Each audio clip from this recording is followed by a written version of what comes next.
விஜய்க்கு போடலாம். விஜய்க்கு வாய்ப்பு கொடுக்கலாம் கண்டிப்பாக. பெரம்பூர் பகுதின்றது டிஎம்கேவுடைய கோட்டை. ஆட்சி மாறினதான் எல்லா ஜனங்களும் புரியும். புதுசாக வந்து மாற்றி என்ன செய்ய போகிறாரு? திமுக ஆட்சியும் எனக்கு நல்லா ரொம்ப பிடிச்சிருக்கு, எனக்கு திருப்தியாக இருக்குது. ரெண்டாவது இடத்துக்கு விஜய் சார் தான் வருவார். விஜய்க்கு தான் ஒரு தடவை போட்டு பார்க்கலாம். பெரம்பூர் தொகுதி நம்ம அண்ணன் விஜயோட தொகுதி. என்னோட கொள்கை என்ன, நீ என்ன சேவை பண்ண, அதுமாதிரி எதுவுமே கிடையாது. உன் பொண்டாட்டிக்கு பாதுகாப்பு இல்லை, நீ இல்லையா பொண்டாட்டி வீடு தேத்துறியா? அப்போ அப்படி பார்த்தா எம்ஜிஆரே வந்து அரசியல் தெரியாம வந்துட்டாரு. நான் விஜய்கிட்ட சொன்னால் இங்கேருந்து நான் பனையூருக்கு தான் போகணும். சும்மா வெட்டுங்க. நான் 2026 சட்டமன்ற தேர்தலில் பெரம்பூர் தொகுதியில் விஜய் நிற்கிறாரு. அதே மாதிரி இதுக்கு முன்னாடி திமுகவில் ஆர்டி சேகர், பாமகவில் திலகபாமா அப்படின்ட்டு நல்லா முக்கியமான வேட்பாளர்கள் பெரம்பூர் தொகுதியில் நிற்கிறாங்க. நீங்கள் எப்படி பார்க்குறீங்க? 2026 யாருக்கு உங்களுக்கான வாக்கு இருக்குன்னு நினைக்கிறீங்க? விஜய்க்கு போடலாம். விஜய்க்கு வாய்ப்பு கொடுக்கலாம் கண்டிப்பாக. தலை விஜய் தான்ப்பா. எதனாலக்கா? விஜய் எனக்கு அப்பையிலேருந்து ரொம்ப லைக் பண்ணுவோம்ப்பா தான். விஜய் தான் எனக்கு எப்போதுமே. ஆர்டி சேகருக்குமா? எதனாலண்ணா? அவர் வந்து நிறைய செஞ்சுருக்காரு. அப்புறம் வந்து பொதுவாகவே வந்து டீமுக்காக நிறைய செஞ்சுருக்குது. மகளிருக்கு 1000 ரூபா கொடுக்குது. அப்புறம் மகளிர் விடியல் பயணம் செஞ்சுருக்குது. காலை உணவு திட்டம் நிறைய பண்ணியிருக்காங்க. இந்த மாதிரி பல திட்டங்கள் நல்ல திட்டங்கள்லாம் பண்ணியிருக்காங்க. அதனால் இப்போ அவங்களுக்கு தான் ஓட்டு, டீம் தான் ஓட்டு. நான் விஜய் ரசிகர் தான், விஜய்க்கு தான் ஓட்டு போடுவேன். கண்டிப்பாக அவர் தான் வருவார். நிறைய இருக்கு, ரொம்ப டஃப்பாக இருக்கும். ஏன்னா டிஎம்கேவுடைய கோட்டை பெரம்பூர் பகுதின்றது டிஎம்கேவுடைய கோட்டை. அதை உடைக்கணுன்றது விஜய்க்கு ஒரு பெரிய சவாலாக இருக்கும். இது ஒரு சினிமா மாயை, சினிமா கவர்ச்சி. அதாவது எல்லாரும் எம்ஜிஆர் ஆகிட முடியாது. தமிழ்நாட்டில் ஒரே ஒருத்தர் தான் எம்ஜிஆர். ஒரே ஒரு சூரியன், ஒரே ஒரு சந்திரன் மாதிரி ஒரே ஒரு எம்ஜிஆர் தான். எந்த நடிகராலையும் தமிழ்நாட்டில் இனிமேற்பட்டு ஆட்சி பிடிக்கிற அளவுக்கு திராவிட மக்களும் தமிழக மக்களும் இல்லவே இல்லைன்றது என்னோட கருத்து. நாங்கள் விஜய்க்கு தான் ஆதரவு கொடுக்குறோம். எங்கள் வீட்டில் எல்லாமே விஜய், என் பசங்கள்லாம் விஜய் இது ரசிகர் தான். நானும் விஜய் ரசிகர் தான். ஆனால் அவர் இதை ஓட்டு போட போகிறேன். நல்லது செஞ்சால் அடுத்த வாட்டியும் வந்தால் உட்காந்தாருன்னா போடுவோம். அவரை ஜெயிக்க வச்சா நல்லது தான். நல்லது செய்யணும் மக்களுக்கு. இதில் நம்பிக்கை இருக்குது. மாற்றம் வரணும். மாற்றம் தான் நல்லது. என்னோட ஓட்டு ஆதரவு வந்து விஜய் தான். ஓட்டு எல்லாம் வந்து ஆட்சி வந்து மாறணும். எதுவுமே வந்து எதுவுமே செய்யறது கிடையாது. மாறினா தான் அது ஒரு வேறுப்பு கிடைக்கும். ஆட்சி மாறினா தான் எல்லா ஜனங்களுக்கும் புரியும், ஒரு பொதுப்படியாக தெரியும். தொகுதியை பொறுத்த வரைக்கும் எப்பவுமே வந்து திமுக அப்படி இல்லைன்னா அதிமுக வரும். இவர் முதல்ல நிற்கிறாரு, 4ஆம் தேதி தெரியும். பெரம்பூர் தொகுதியில் இல்லை. இல்லை, எதனாலண்ணா? அவர் வந்து வேட்பாளர் இது பனையூர்லேருந்து வந்து நின்று நம்ம எங்கன்னா ஓட்டுக்காக நம்ம போனால் அங்கே தான் போகணும். நம்ம எம்எல்ஏ ஜெயிச்சாருன்னா நம்ம எங்கே போட்டாங்க? பெரம்பூரில் நிற்பாரா? விஜய் வரதுக்கான வாய்ப்பு அதிகமாக இருக்குது. எதனாலண்ணா? எதனாலன்னா இது வரைக்கும் திமுக ஆட்சி கோட்டையாக இருந்த பெரம்பூர் தொகுதி இப்போ நிறைய பேர் ரொம்ப அதிருப்தியில் இருக்காங்க. இடத்துல பார்க்குறீங்க, இப்போ ரோடுங்கள்லாம் பார்த்தீங்கன்னாலே தெரிஞ்சுக்கலாம். அதனால் வந்து ரொம்ப அதிருப்தியில் இருக்காங்க. இது ஒரு புது வாய்ப்பாக அமைக்கலாம். இல்லை, அவருக்கு இல்லை, ஸ்டாலினுக்கு தான். என்னுடைய ஆதரவு வந்து எப்பவுமே ஏடிஎம்க்கு தான்மா. ஏன்னா இது இப்போ மக்களுக்கு வந்து இந்த பல்லு இல்லாத குழந்தைக்கும் பல்லு போட கழுவிக்க பாதுகாப்பு இல்லை, சட்ட ஒழுங்கு சரியில்லை. அதனால் வந்து எடப்பாடி ஆட்சிக்கு வந்தானா நல்லா இருக்கும்னு சொல்லி என்னுடைய கருத்து. அவர் வந்து ரொம்ப சோதிக்கிறாங்க, அவரை கஷ்டப்படுத்துகிறாங்க, வேதனைப்படுத்துகிறாங்க அவரை. ஆனால் அதுக்கு உண்டான தீர்ப்பு அவருக்கு நிச்சயமாக ஓட்டு உண்டு. விஜய்க்கு வந்து வெற்றி வாய்ப்பு பெரம்பூர்ல அதிகமாக இருக்குது. புதுசாக வந்து மாற்றி என்ன செய்ய போகிறாரு? இவர் இவ்வளோ காலம் 45 வருஷமாக இருக்கிறாரு கட்சியில். இவர் போல யாருமே வர முடியாது தமிழ்நாட்டுக்கு சிஎம்மாக. இவர் ஒருத்தர் தான் வருவார், இனிமேலும் வருவார், இப்பவும் வருவார். விஜய்க்கு அந்த ஆதரவு இல்லை. எப்போ இது பெரம்பூர் தொகுதி வந்து திமுக போட்டது தான். எனக்கு தெரிஞ்சது வந்து திமுக போட்டது தான். இது விஜய் தான் யாருனாலும் சரி, யாரும் ஜெயிக்க முடியாது. திமுக தான் வரும். கண்டிப்பாக இருக்காதுமா. ஏன்னா இந்த தொகுதியில் பார்த்திங்கன்னா 2 தடவை வந்து ஆடி சார் வந்து அதிக வாக்கு வித்தியாசத்தில் கணிச்சிருக்காரு. ஏன்னா இந்த தடவை பார்த்திங்கன்னா இன்னும் அதிகமாக வந்து நம்மளோட தலைவர் வந்து அதிகமாக செஞ்சுருக்கிறாரு, எவ்வளோ செஞ்சுருக்காரு, பல திட்டங்கள் செஞ்சுருக்காரு.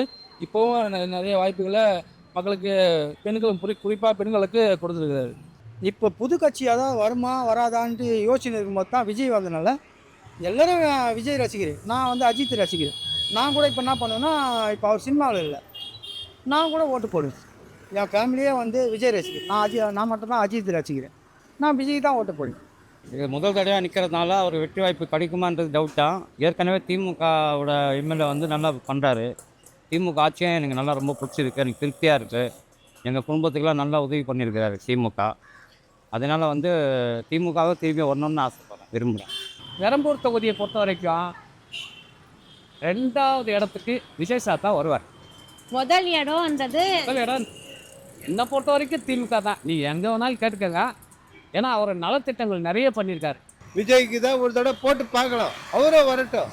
அவருடைய சொந்த உழைப்பில் சொந்த பணத்தை செலவு பண்ணி இப்போ எவ்வளோ பேர் இருந்தாங்க, அவங்க குடும்பங்களுக்கும் ஒரு வீட்டுகளுக்கும் ஒரு 20 லட்ச ரூபா கொடுத்துருக்காரு. அவர் சொந்த உழைப்பு, கஷ்டப்பட்ட காசு, உழைப்பு காசு, யாருடைய காசுலேயே அவர் கொடுக்கல, அவருடைய உழைப்பு காசில் அவர் கொடுத்துருக்கார். அவர் ஒரு தடவை வரட்டும், மக்களுக்கு எல்லாம் சேவை நல்லா செய்வார்ல, மக்களும் அதை தெரிஞ்சுக்குவாங்கல்ல. ஏன்னா ஆட்சி மாறணும், ஒரு மாற்றம் தேவை ஆட்சிக்கு. ஏன்னா பெண்களுக்கு பாதுகாப்பு சுத்தமாக இல்லை, குழந்தைங்கலேருந்து பெரியவங்க வரையும் சுத்தமாக கிடையாது. இது வந்து ஃபஸ்ட்டு எப்படி இருந்தது தெரியல. இனிமேல் இது வந்து பெரம்பூர் தொகுதி நம்ம அண்ணன் விஜயோட தொகுதி, அவரோட கோட்டை. இங்கே வந்து அண்ணா திராவிட முன்னேற்ற கழகமும் திமுக கழகமும் ரெண்டும் தான் இந்த தமிழ்நாட்டில் வந்து இது போட்டி. அதனால் வந்து சென்னையில் வந்து பெரம்பூர் தொகுதி எப்பவுமே வந்து அதிமுகவுடைய கோட்டை. ஒன்று திமுக இல்லை அதிமுக, இந்த 2 தான் வந்து இங்கேத்திக்கு. விஜயெல்லாம் வந்து கணக்கில்லை. என்னோட கொள்கை என்ன, நீ என்ன சேவை பண்ண, அதுமாதிரி எதுவுமே கிடையாது. இப்போ சூர்யாலாம் பார்த்தீங்கன்னா அவர் அகரம் ஃபவுண்டேஷன் வச்சு ரொம்ப நாள் நடத்துகிறார். அதுமாதிரி எதனா வரலாறு இருக்கான்னு கிடையாது. ஆனால் திமுகவுக்கு நிறைய வரலாறு இருக்குது, சொல்லிகிட்டே போகலாம் அது. அதனால் வந்து இவர் திடீர்னு வந்து நின்றுட்டாருன்னா யங்ஸ்டர் பார்ப்பாங்களே தவிர எல்லாமே ஓட்டாக மாறுமானா அது கஷ்டம்தான். இது திமுக வந்து பெரம்பூர் தான் திமுகவோட கோட்டை அப்படின்னு சொல்லியிருக்காங்க. அந்த கோட்டை ஓடிச்சு உள்ள யாருமே வந்து வெளியால் பரம்பு இருக்கிறதில்ல. இந்த 2020 நிற்கும் போது ஒரு மாற்றம் வரும். அதாவது திமுக கோட்டையெல்லாம் வந்து இப்போலாம் வந்து மக்கள் வந்து எப்படி இருக்கிறாங்க, மக்கள் எப்படி போகிறாங்க, எப்படி வராங்க, ஜனங்களெல்லாம் யாரையுமே எதையும் சொல்ல முடியாது. திமுக கோட்டையாக தானா இப்போ இருக்க இளைஞர்கள் பட்டான் அதிகம். அதாவது கட்சிக்கு அவங்க போட்டுருவாங்க. ஆனால் இப்போ வந்து இளைஞர்கள் அதிகமாக இருக்கிறாங்க. 2வது இந்த ஆட்சி வந்து சரியில்லாதனால அதிருப்தி பார்த்தீங்கன்னா போடுவாங்க. கோட்டை கீட்டெல்லாம் அப்படி கிடையாது, அதெல்லாம் காலம் மாறி போச்சு. இப்போ இருக்கிற புது பசங்களுக்கு எல்லாமே தெரியுது, எல்லார் கையிலையும் மொபைல் இருக்குது, யார் என்ன சொல்கிறாங்க, என்ன செய்கிறாங்க. திமுக கோட்டையை விஜயால உடைக்க முடியுமா? முடியாது. அவர் வந்து ரசிகர் வச்சு பார்க்கலாம், கூட்டத்தை வச்சு பார்க்கலாம், அதெல்லாம் ஒன்றும் செய்ய முடியாது. ஏன்னா திமுக செய்த சாதனைகள் பல நிறைய சாதனை பண்ணியிருக்காங்க. அதிமுக கோட்டையாக இருந்தது தான், அம்மா இருக்கிற வரைக்கும் அதிமுக கோட்டையாக இருந்தது. அம்மா போனதுக்கு அப்புறம் தான் திமுகவை மாற்றினானுங்க. மனசில் அவங்க என்ன நினைக்கிறாங்க அதெல்லாம் வரும் போகிறது. அவங்க கோட்டை இருந்தாலும் அவங்க என்ன தோணுதோ அதை செய்ய போகிறாங்க. பெரம்பூர் தொகுதியில் இப்போ இவர் நிற்கிறதால இவருக்கு நாங்கள் இது பண்ணியிருக்கோம்ப்பா. எனக்கு ஒரு வாய்ப்பு கொடுங்க அப்படின்லாம் கேட்குறாரு. எல்லாருமே கேட்பாங்க, பேச்சோட கேட்பாங்க. ஓட்டு வந்து தப்பாக தான் இருக்கும், ஆனால் விஜய் வரணும் தான் எங்களுக்கு ஒரு ஆசை. அதனால் வந்து திமுகவோட கோட்டை இது பெரம்பூர். அதனால் அவ்வளோ சீக்கிரம் மாற்ற முடியாது. விஜய்க்கு தோல்வி தான். அது திருச்சியில் வந்து அந்த பக்கம் எப்படி இருக்குன்னு எனக்கு தெரியாது. ஆனால் பெரம்பூரை பொறுத்த வரைக்கும் இங்கே வந்து திமுக தான். கோட்டை வந்து பெரம்பூர் தொகுதி மட்டும் இல்லை, 13 தொகுதியும் வந்து சென்னையை பொறுத்த வரைக்கும் திமுகவுடைய கோட்டை வந்து தமிழ்நாடு ஃபுல்லாக வந்து ஒரு 75% மேலே வந்து திமுக கோட்டை தான் நான் நினைக்கிறேன். நிச்சயமாக உடைக்கவே முடியாதுங்க, இது என்றைக்குமே திமுகவோட கோட்டை தான். இப்போ சிட்டிங் எம்எல்ஏவா இருக்கிறவர் ஆர்டி சேகர் அவர்கள் அவர் தொகுதிக்குள்ள வந்திருக்காரா? நீங்க பாத்திருக்கீங்களா? எப்ப? நான் பார்த்ததில்லம்மா, நான் பார்த்ததில்ல. என் தங்கச்சி எம்ஆர் நகரில் இருக்கு. அவங்க ஓட்டு அந்த வெள்ளம் வரும்போது 3 நாள் வீட்டுக்குள்ளே இருந்தாங்க, சாக்கடை தண்ணியில் இருந்தாங்க. ஒருத்தர் கூட எட்டி யாருன்னு பார்க்கல. எம்எல்ஏ அவ்வளோவா விசிட் பண்ணாரான்றதை விட சக தோழர்கள் நிறைய வராங்க. நம்ம பெரம்பூர் பகுதியில் உள்ள டிஎம்கே தோழர்கள் வந்து விசாரிக்கிறாங்க, பார்க்குறாங்க.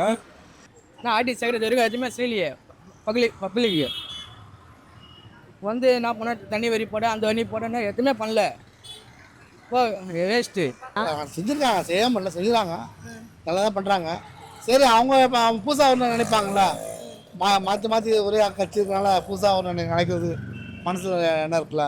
அன்றைக்கெல்லாம் விஜய் வந்து செம்ம கூட்டம், சரியான கூட்டம், சமாளிக்க முடியல கூட்டம் வந்துச்சு. வந்து ஒன்றும் கிடையாது இந்த ஏரியாவுக்கு, எந்த ஒரு ஒன்றும் கிடையாது, இருக்கிற மாதிரி தான் நடக்குது. பதில் சொல்லக்கூடாது. என்னை பொறுத்தவரையும் 60% ஒர்க் பண்ணியிருக்காரு.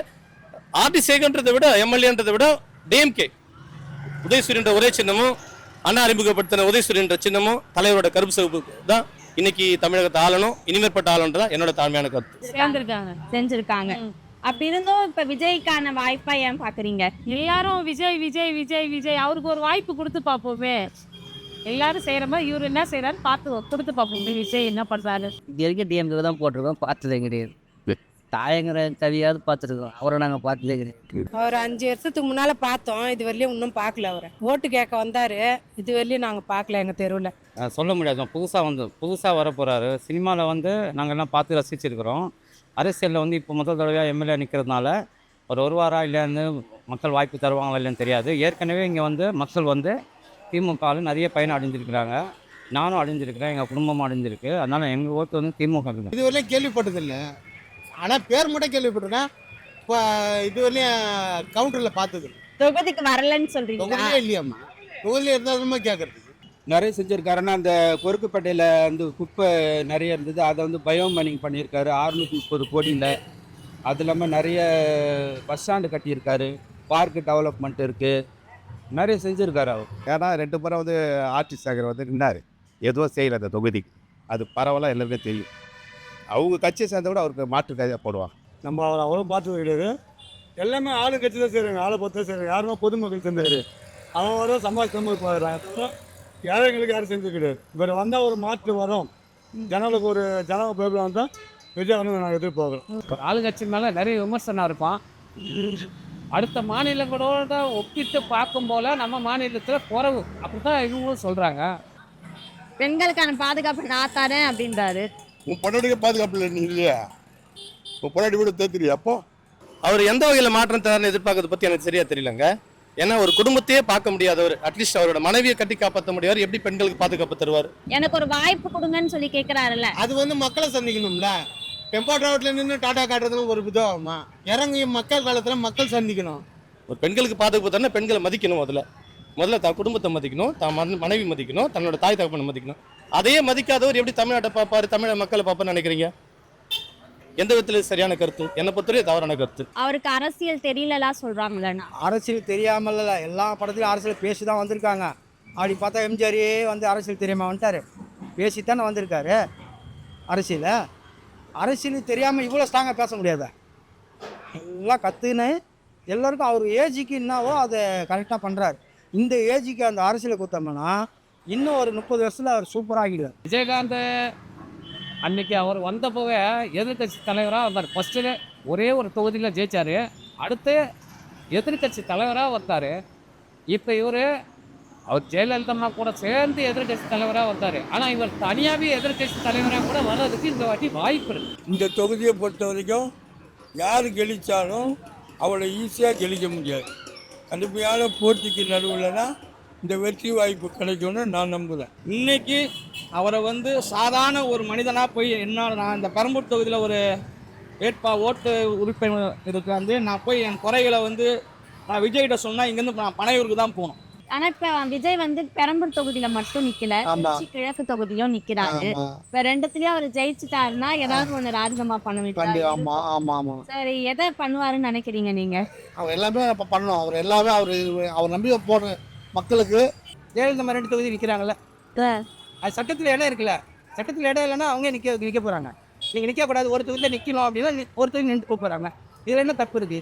நம்ம பெரம்பூர் தொகுதியில் ஜெயிச்சிருவோன்ற நம்பிக்கை இருந்தால் திருச்சியில் நிற்க மாட்டார், திருச்சியில் ஜெயிச்சிருவோம் நம்பிக்கை இருந்ததுன்னா பெரம்பூர் நிற்க மாட்டார், ஒரு தொகுதியில் நிற்கணும். இப்போ எப்படி தலைவர் எப்படி நிற்கிறாரோ எல்லாரும் எப்படி நிற்கிறாலும் அது மாதிரி நிற்கலாம். தோல்வி பயம் இருக்கிற ஒரே காரணத்தினாலையும் அதே மாதிரி சிறுபான்மையினர் வாக்கு, கிறிஸ்துவ வாக்குகள் நம்பி, நான் ஜோசப் விஜயன் சொல்கிறாரு பார்த்தீங்களா, அந்த கிறிஸ்துவ வாக்குகள் நம்பி தான் திருச்சியிலும் சரி பெரம்பூர்ல நிற்கிறாரு என்னோட கருத்து. அதான் பயத்தில் 2 தொகுதியில் நிற்கிறாரு. இங்கே தோல்வி ஆயிடுச்சுன்னா அவங்க ஜெயிப்பார், அங்கே தோல்வி அதனால தான் 2 தொகுதியில் நிற்கிறா போல. புரட்சி தலைவி அம்மாவுடைய ரோல் மாடலாக அவர் ஃபாலோ பண்ணுறதா என்னோட ஒப்பீனியன்.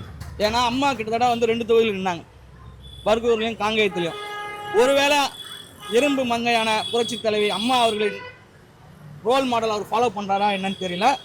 அதை ஃபாலோ பண்ணுற மாதிரி அவர் 2 தொகுதி நிற்கலான்னு எனக்கு ஒரு கருத்து. என்றென்றும் எப்போவுமே வந்து அதிமுகவுக்கும் திமுகவுக்கும் தான் இங்கே போட்டி. வந்து நிற்கிறவர் வந்து ஒன்று சிங்கிளாக நிற்கணும், டபுளில் நின்று ஆற்றுல ஒரு கால் சேத்துல ஒரு கால்லாம் வைக்கவே கூடாது. இங்கே ஒரு காலை வச்சு திருச்சியில் ஒரு காலை வச்சா அப்புறம் எந்த காலில் நிற்பார் அவர்? நான் வின் பண்ணோன்னு சொல்லும் போது எதுக்கு வந்து திருச்சிலேயே நிற்கிறாரு, ஒரே தொகுதியில் நிற்க வேண்டிய தானே. அப்போ அவருக்கே வந்து ஒரு நம்பிக்கை இல்லை நான் நினைக்கிறேன். 2 தொகுதியிலையும் ஜெயிச்சா கூட ஒரு தொகுதி வாபஸ் வாங்கணும். ஆனால் திருச்சி கிழக்க வாபஸ் வாங்கிடுவார். கண்டிப்பாக பெரம்பூர் தான் அவர் வந்து நிற்பார். பெரம்பூரில் அவருக்கு ஒரு நல்ல வாய்ப்பு இருக்குது, அது இல்லைன்னே சொல்ல முடியாது. ஆனால் 2 தொகுதியில் ஒரு தொகுதி கண்டிப்பாக ஜெயிப்பார்.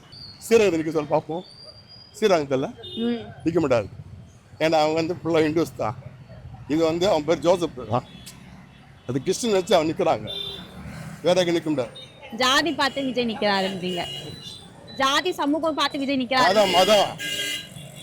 அவன் பேர் Joseph Roy, Joseph Vijay. Mostly Perambur வாய்ப்பு அதிகம் இருக்குது. ஏன்னா நம்மளுக்கு அந்த ஊரை பற்றி நம்மளுக்கு தெரியாது. பெரம்பூரில் நம்ம இருக்கிறதுனால நான் எங்களுக்கு வரைக்கும் இதுதான் கொஞ்சம் பெஸ்ட்டுன்னு. அவர் வந்து பார்த்தீங்கன்னா வந்து ரெண்டு தொகுதி இருக்கிறாருன்னா வந்து எதனா ஸ்ட்ராட்டஜிக் இருக்கும் மேடம், அதனால நிற்கிறாரு. மற்றபடி அது மாதிரி எதனா இருக்கும். நிக்கிறாரு 234 தொகுதியில் இருந்தாலும் அவருக்கு ரசிகருங்க உண்டுங்க. அரசியலில் வந்து ரசிகருங்க மட்டும் நம்பக்கூடாது, அந்த வீட்டு குடும்பத்தையும் ரசிக்கிறாங்க. கண்டிப்பாக அவர் 240 தொகுதியில் ஜெயிக்கிறதுக்கு வாய்ப்பு இருக்குது. ஏன் வாய்ப்பு இருக்குதுன்னா பவராக அந்த காலத்தில் எம்ஜிஆர் எப்படி வந்தாரோ அப்போ வந்து கம்மியாக வந்தார், இவருக்கு பவர் அதிகமாக இருக்குது. இப்ப வந்தாருன்னா மக்களுக்கு செய்வாருன்னு நினைக்கிறீங்களா? கண்டிப்பாக செய்யணும். அது நம்பியாக போடுறாங்க, செய்வார் நம்பி தான். சும்மா வெட்டுங்க அந்தலிசைங்கிற பசங்களை வச்சுன்னு ஓட்டு போட தெரியாத பசங்களை வந்து இது பண்ணால் அப்படி தான் இருக்கும். அவர் சொல்கிறாரு செய்கிறாருன்னு என்னன்னால யாரையுமே நம்ப முடியல இந்த காலத்தில். சொல்கிறாரு, அப்புறமா அவருக்கு முடியாம போச்சுன்னா என்ன பண்ணுவா சார்? பொண்டாட்டிக்கு கடை கொடுத்துக்காரு, அப்பனுக்கு கடை கொடுத்துக்காரு, அம்மாவுக்கு கடை கொடுத்தாப்பு, பிள்ளைக்கு கடை கொடுத்தாப்பு, பொண்ணுக்கு கடை கொடுத்தாப்பு. நியாயமா இருக்கு சொல்லுமா? குடும்பத்தை பாதுகாக்க எப்படி வந்து ஆட்சியில் வந்துடும். எந்த பக்கம் ஜெயிக்கணும்னா பெரம்பூர் தொகுதியில் தான் இப்போ நிறையா ஃபேன்ஸ் நிறைய பேர் இருக்காங்க. ஓகேங்களா? வந்தாருன்னா மக்களுக்கு நல்லது செய்வாருன்னு நினைக்கிறேன். செய்வார், கண்டிப்பாக செய்வார், நம்பிக்கை. அதனால தான்ப்பா அவர் சேர்ச்சி வந்த பிறகு தான் தெரியும் அவர் எப்படி பண்ணுறாருன்னு. இதுக்கு மட்டும் இன்னும் வரல, இப்போ தான் நிற்க போகிறாரு. என்ன செஞ்சு அதுக்கப்புறம் தானே எப்படி என்ன பண்ணுறாரு என்னன்னு தெரியும். இது வரைக்கும் தெரியல, இப்போ தான் வேட்பாளர் நிற்கிறாரு. விஜய் மேல நம்பிக்கை இல்லைன்னு சொல்றீங்களா? ஆமாம், அவர் இப்போ தான் வந்தார். அவருக்கு என்ன அரசியலை பற்றி தெரிய போகுது? அரசியலை பற்றி தெரிஞ்சு நல்லா ஈடு கொடுத்து வாழ்ந்தவர் இவர் தான், ஸ்டாலின் தான். அவர் தான் வருவார். பெரம்பூர் தொகுதியில் அவர் தான் வருவார், கண்டிப்பாக வருவார். விஜய் தான் வருவாருன்னு சொல்லி ஜட்ஜ்மெண்ட் பண்ண முடியாது. ஏதோ வாக்குகள் வாங்குவார், அவருடைய ரசிகர்கள் போடுவாங்க. பொதுமக்கள் வந்து போடுறதுக்கு வந்து எனக்கு தெரிஞ்ச வரைக்கும் சரியான வாய்ப்பு இல்லை.